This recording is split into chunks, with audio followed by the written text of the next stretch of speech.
So welcome to our session. My name is Alfred Sievers, and I am a professor of English and Environmental Studies, although mainly medieval literature at Bucknell University.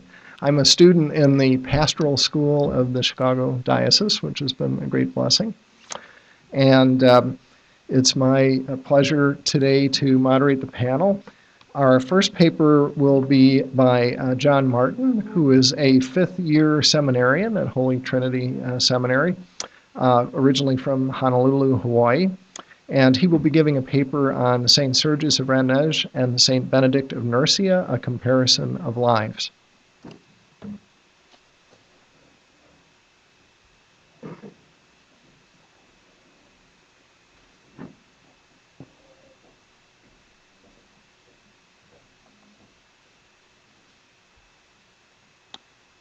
Your Grace, Reverend Fathers, brothers and sisters, today we are commemorating St Sergius of Radonezh with a special student conference. The theme of this conference made me wonder, who would the monks of St Sergius's time regard as their monastic forefathers? If they met together, perhaps they would have spoken of the fathers of the Kiev Caves, the Desert Fathers, or any of the other great fathers of the East. I think that they would have lauded the feats of a father of the West, St Benedict of Nursia, whose biography was available to them in Slavonic translation. This saint was born in 5th century Italy, 900 years before St Sergius blessed Prince Dmitri to fight at Kulikova. His parents of distinguished birth sent him to Rome for a liberal education, but Benedict saw the sinful exploits of his classmates and left everything to serve God in the wilderness. There, he lived as a hermit, battled demonic temptations, and gained many followers. He founded over a dozen monasteries in Italy, including the famous monastery of Monte Cassino, which stands to this day. He had gifts of clairvoyance and wonder-working, and was able to foretell the day of his death. As we can see from this brief summary, both St. Benedict and St. Sergius led very similar lives. In this paper, I would like to compare the two saints based on the record left by their hagiographers. St. Benedict's life forms part of the dialogues of St. Gregory the Great, the Pope of Rome. St. Gregory wrote his dialogues in the 6th century in order to demonstrate that the saints of Italy were just as grace-filled as the ascetic saints of the East. Thus, he patterned his accounts after the lives of ascetics such as St. Anthony the Great. The dialogues were so popular that they were translated into many languages, including Greek and Slavonic. In the Orthodox Church, St. Gregory is known as the dialogist and is credited with the composition of the Liturgy of the Presanctified Gifts. The life of St. Sergius was first recorded by Epiphanius the Wise and revised by Pachomius the Serb in the 15th century. It follows the Byzantine hagiographical tradition. Although Epiphanius and Gregory used common tropes of hagiography, they wrote while their subjects were still in living memory and used the testimonies of their disciples. Thus, when we read the lives of St. Benedict and St. Sergius, we see the individual personalities of both men come through. In addition to hagiography, I will also reference the famous monastic rule which St. Benedict introduced in his monastery. According to St. Gregory, quote, anyone who wishes to know more about his life and character can discover in his rule exactly what he was like as an abbot, for his life could not have differed from his teaching. This rule is still in use today in hundreds of monastic communities around the world, including Benedictine monastic houses in our own Russian church abroad. I will compare the saints in 4 areas. First, I will examine each saint's response to temptations. Second, I will compare how each saint led his monastic community. Third, I will look at how each saint interacted with the secular authorities. Finally, I will recount the mystical experiences of each saint and how these experiences are interpreted in Eastern and Western theology. When Benedict and Sergius turned to the monastic life, They followed the example of the Desert Fathers and went into the wilderness. There was no desert in Italy or northern Russia. Benedict instead settled in a cave, Sergius in the deep forest. Neither man was completely alone. Benedict had a visitor, the monk Romanus, who clothed him with the monastic habit and fed him with bread from a nearby monastery. St. Sergius, or as he was then called Bartholomew, found his forest habitation with his older brother, the monk Stephan. But Stephan could not get used to life in the wilderness and soon went back to his monastery in Moscow. Later, a monk named Mitrophon came and tonsured the young Bartholomew into the schema and became his spiritual father. Despite this occasional company, Sergius and Benedict were mostly alone and fought alone against both the demons and their own passions. Each saint had his own fighting style. St. Benedict used the common ascetic practices of prayer, fasting, and vigils. However, when he was faced with strong temptation, he was nearly willing to destroy his own body in order to win against the passions. Once the demon appeared to him in the form of a woman whom the saint had seen in Rome. Inflamed with temptation, he fought it by flinging himself into a briar patch and rolled in the thorns and nettles. St. Gregory writes, quote, "Before long, the pain that was burning his whole body had put out the fires of evil in his heart." Unquote. As he became more spiritually mature, St. Benedict stuck to the middle path and introduced the spirit of moderation into his monasteries, requiring nothing harsh or burdensome, and allowing for concessions to the young, the weak, and the elderly. Nevertheless, he was a man of his own time, and was not above using physical force when necessary. When the saint had already established many monasteries, one of the abbots told him that he was having problems with a monk who had always leave the common prayers. The saint rebuked the monk several times, but without success. Finally, St. Benedict saw with his spiritual eyes a small black demon leading the monk away from prayer. The saint defeated the demon by beating the monk with his staff. The corrected monk never left his prayers again. Benedict did not beat his monk out of cruelty, but in order to wake him up. The rule of St. Benedict also prescribes corporal punishment in many cases, especially when the monk is being unwilling to correct himself.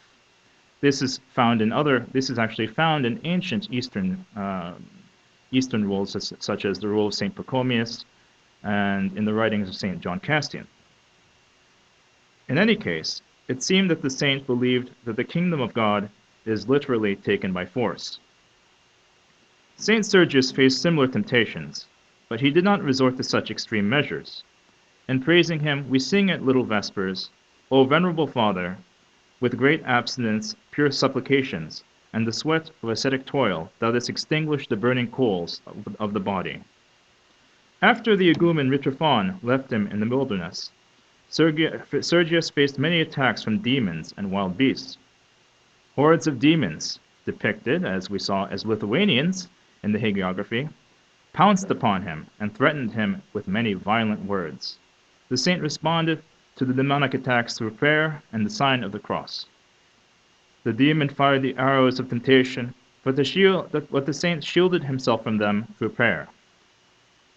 Wild beasts also roamed the forest, howling, roaring, and surrounding the saint, even sniffing at him. Throughout these temptations, Sergius remained undisturbed. He was even friendly with one of the beasts, a hungry bear. This bear would come to the saint's hermitage nearly every day, and the saint would give him some of his bread to eat. Sergius would even go hungry so the bear would not go away with an empty stomach. Whereas St. Benedict violently killed the passions, St. Sergius lulled them to sleep through prayer, fasting, and manual labor. Instead of standing in a mosquito-infested swamp or living on a pillar, he let the harsh elements of his environment become the source of his podvig. His feeding of the bear also symbolizes a different approach to the passions. Instead of trying to crush the passions, St. Sergius transformed them and made them submit to the needs of his spirit, just as he tamed the wild bear. St Sergius and Benedict also led their monastic communities in different ways. Generally speaking, St Benedict was an institutional leader who focused on enforcing law and order, and St Sergius was a transformational leader who led through both example and personal charisma. We must be at this point be wary of oversimplifying. St Benedict was very charismatic, or else no one would have followed him, and St Sergius introduced a relatively strict rule for his monastery. We can still say that each saint had a particular tendency. St Benedict's first experience as a leader came when a group of monks begged him to leave his hermitage and become their abbot. He relented, but then he implemented strict policies which irritated the monks, who by that time had grown accustomed to laxity. They regretted choosing Benedict as their abbot and decided to kill him with a poisoned flask of wine. At dinner, they placed the tainted flask in front of their soon-to-be former abbot. But when the saint made the sign of the cross over it, the flask broke apart as if it were hit by a stone. Benedict then rebuked his would-be murderers and left them in peace. St. Benedict then established 12 monasteries, each featuring 12 monks and an abbot. He also built a monastery for himself on a mountain formerly used for pagan worship. There he created the spiritual regulations, which would be later codified into the Rule of St. Benedict. In the Rule, Benedict addresses his monks as a kind father. Quote, "Listen, my son, to your master's precepts, and incline the ear of your heart.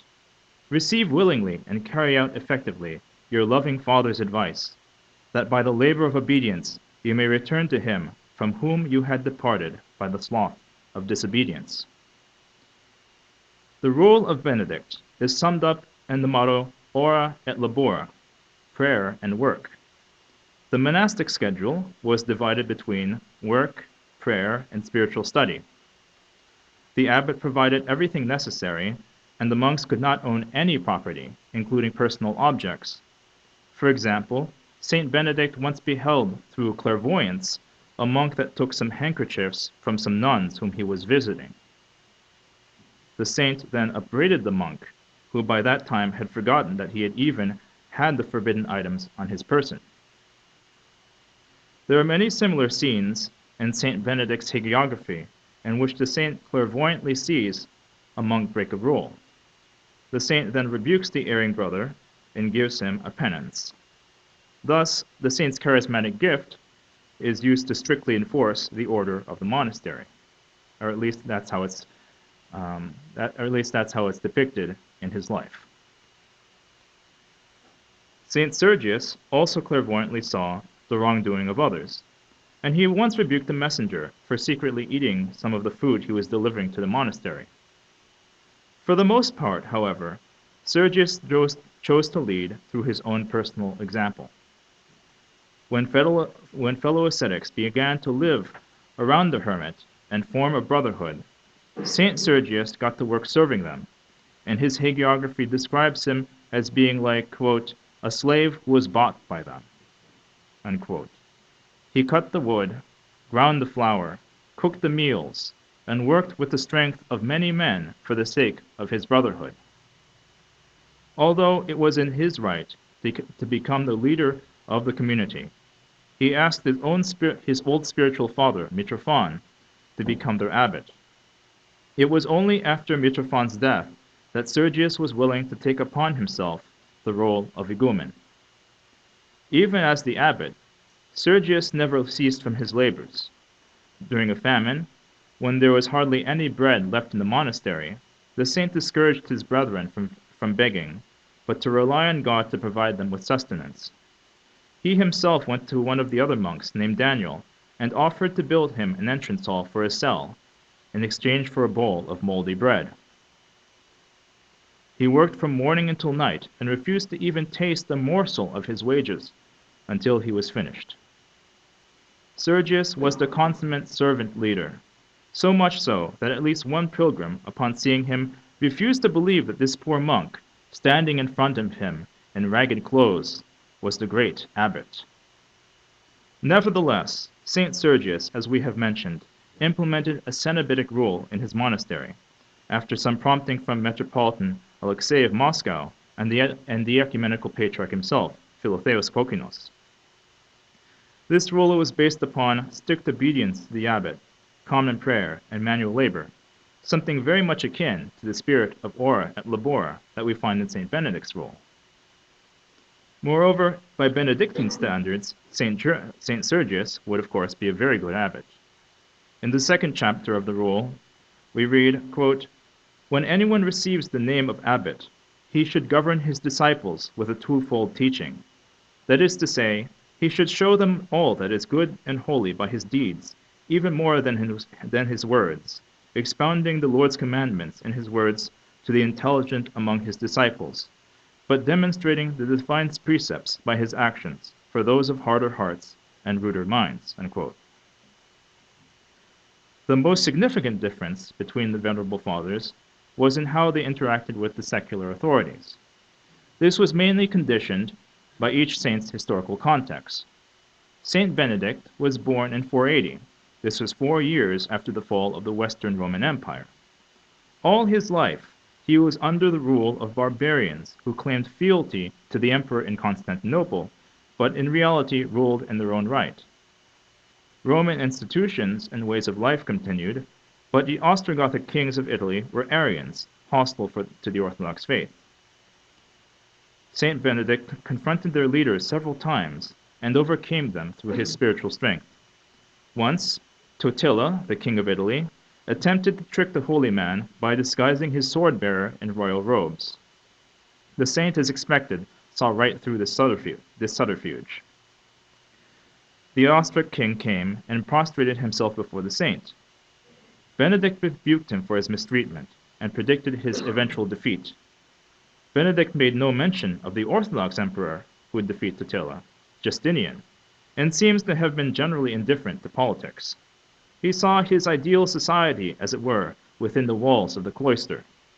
A monastery, according to Benedict, quote, "should be so established that all the necessary things, such as water, mill, garden, and various workshops, may be within the enclosure, so that there is no necessity for the monks to go about outside it, since that is not at all profitable for their souls." St. Sergius, who had implemented a Cenobitic rule in his monastery, would have agreed with St. Benedict. On the other hand, he also had a high level of involvement in the establishment of Muscovite Rus. Unlike Benedict, his rulers were Orthodox Christians. Although the invading Tatars forced the Russian princes to kowtow to them, the Tatar Khan let the princes handle their own internal affairs. With the princes and the leaders of the church being able to work relatively freely, they eventually grew strong enough to throw off the Tatar yoke, although this took centuries. St. Sergius is well known for blessing Prince Dmitry of Moscow to fight Kong Mamai in 1380. The saint also used his spiritual authority to benefit Moscow in several other ways. First, in the year 1365, Sergius acted as an agent of Metropolitan Alexis of Moscow to Nizhny Novgorod. The prince there, Boris, resisted the authority of the Prince of Moscow and was friendly to the Lithuanians. Sergius placed an interdict upon the city, something common in the medieval West. This meant that all the churches in the city were shut down. As a result, Boris was forced into submission and yielded. Sergius also served as ambassador and brokered a peace between Oleg of Ryazan and Prince Dmitry of Moscow, who were bitter enemies. Through the holy man's gentle words, Oleg was convinced to make peace with Moscow and even marry his son to Prince Dmitry's daughter. It was precisely because this holy man was so highly regarded that he was entrusted with such diplomatic missions. However, Sergius was not a politician. For the most part, he stayed in his monastery and put his trust in God rather than in the sons of men. Nevertheless, because of his reputation, the monastery of the Holy Trinity gained many secular patrons and became a place of pilgrimage and burial for the Russian Tsars. St. Benedict and Sergius may have had different conceptions of the monastic life. but as saints, they are each enlightened by the same Holy Spirit. They both had mystical experiences involving an awesome vision of divine light. St. Benedict received his vision in the middle of the night while praying. According to St. Gregory, quote, "He beheld a flood of light shining down from above, more brilliant than the sun, and with it every trace of darkness cleared away. The saint then saw the entire world enveloped in a single beam of light, and the soul of a bishop he knew being carried up to heaven. Benedict cried out to his guest, the deacon Servandus, who came up in time to see the last of the vision. St. Gregory, in explaining this vision, states, quote, all creation is bound to appear small to a soul that sees the Creator. Once it beholds a little of his light, it finds all creatures small indeed." Unquote. St. Benedict's vision of light presented a theological problem for Western theologians, who equated seeing God with seeing the divine essence. St. Gregory himself taught in his homilies on Ezekiel that no mortal man could ever see God in himself. Quote, "With whatever effort the human mind strains, while placed in mortal flesh, it is not able to see the glory of God as it is. But whatever that which shines in the mind is a likeness and not itself." St. Augustine thought that God could be seen in this life, but it required a kind of ecstatic state in which the mind is practically separated from the body. Based on this teaching, the Latin theologian Thomas Aquinas wrote that St. Benedict could not have seen God because he was not in a full ecstasy, but aware enough of his surroundings to be able to call out to Servandus. It was not a vision of God himself, according to Thomas Aquinas, but a light derived from God. St. Sergius also had visions of divine light. While praying in the dead of night, the saint heard a voice call out his name. Surprised, he looked out his window and saw that a great light appeared from heaven and drove away all darkness of the night, and the night was illumined by this light, which excelled by its brightness the light of day. The saint then saw a vision of a flock of many birds, and a voice from heaven saying to him, "As you saw these birds, in a like manner the flock of your disciples will be multiplied, and even after you they will not diminish, if they choose to follow in your footsteps." Sergius had a second vision of light, which accompanied a visitation from the Mother of God.